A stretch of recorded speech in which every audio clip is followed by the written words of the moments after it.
Games, Despair, and Commentary here, and today I want to talk about Symphony of War, Saga of the Nephilim. There's a lot of things to say about this one. For an indie game, there is a really incredible level of detail and care put into the world and mechanics both. I won't say too much about the world and characters and not spoil anything, but at first glance the world may seem to be a familiar fantasy setting, but it does develop some interesting events and characters as the game plays out. For those that like maps and settings to make sense logically and logistically, there's a good level of attention paid to details like that, which gives you a better sense of where you are in the world as well as how and why the various parts of the world work internally and externally.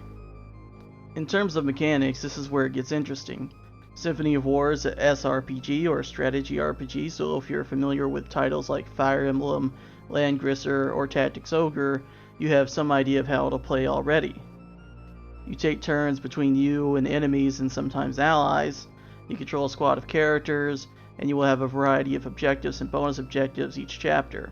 However, what really separates Symphony of War from most titles, and what I might like most about it, is how each character can carry a squad of units along with them based on their leadership. You have a 3x3 grid to place characters on, and different units have different ranges and abilities and traits that give a lot of customization to this approach to the SRPG format. So melee units are generally going to attack the enemies that are in front of them unless there's an opening to go past. Assassins, on the other hand, are going to attack from behind and take out fragile units in the back. Archers and the like can attack from 2 spaces away or even further with upgrades or standing on high ground and the like. Some units have area of effect attacks or attack multiple times. Mages charge up spells for big hits and status effects. It's a really fun system to play around with and gives a lot of freedom to test out different army compositions.